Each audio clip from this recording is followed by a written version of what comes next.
पालीचा श्री बल्लाळेश्वर। ओम गम गणपतये नमः। श्री क्षेत्र बल्लाळेश्वराची कथा। प्राचीन त्रेतायुगातील ही कथा। पाली या गावी कल्याण नावाचा एक वाणी त्याची पत्नी इंदुमती बरोबर राहत होता। त्यांना बल्लाळ नावाचा एक मुलगा होता। बल्लाळ हा मोठा गणेश भक्त होता। तो त्याच्या मित्रांसोबत गणपतीची पूजा करीत असे। एके दिवशी या मुलांना गावाच्या बाहेर एक भला मोठा धोंडा आढळून आला। बल्लाळाच्या आग्रहामुळे मुले त्या धोंड्याला गणपती मानून त्याची पूजा करू लागले। ती मुले गणेश भक्तीमध्ये इतकी गुंग होऊन जायची की त्यांना तहान भूक दिवस रात्र कशाचेही भान उरत नसे। सर्व मुलांचे पालक त्यांच्या परतण्याची वाट बघत होते। जेव्हा मुले परत आली नाहीत तेव्हा सर्व पालक बल्लाळाचे वडील कल्याण यांच्याकडे गेले आणि त्यांनी बल्लाळाची तक्रार केली। त्यामुळे कल्याण क्रोधित झाला आणि हातात काठी घेऊन मुलांना शोधायला निघाला। त्याला मुले गणेश पुराण ऐकत असलेली सापडली आणि त्याला त्याचा क्रोध अनावर झाला। संतापाच्या भरात त्याने काठी घेऊन मुलांनी बांधलेले ते छोटेसे देऊळ तोडून टाकले। त्याने बल्लाळाला रक्तबंबाळ होईपर्यंत पदडून काढले। त्याने बल्लाळाला एका झाडाला बांधून आणि पूजेचे साहित्य त्याने फेकून दिले।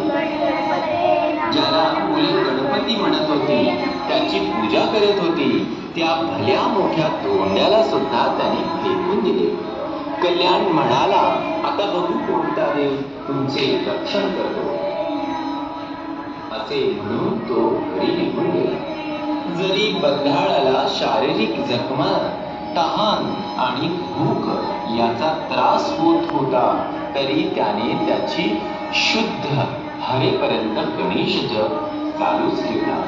त्याची अशी भक्ती बघून गणपती घडला आणि तो ब्राह्मणाचा वेश घेऊन बल्लाळाकडे आला।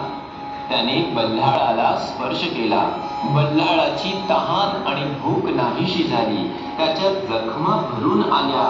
बल्लाळाने ब्राह्मणाच्या वेशात आलेल्या गणपतीला ओळखले आणि त्याने देवाच्या पायावर लोटांगण घातले।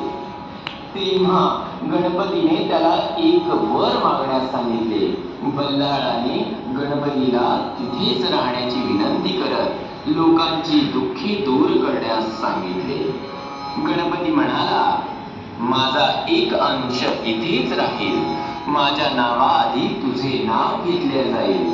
इथे मला लोक बल्लाळ विनायक या नावाने बोलावतील। गणपतीने बल्लाळाला आलिंगन दिले आणि तो जवळच्या धोंड्यात लुप्त झाला।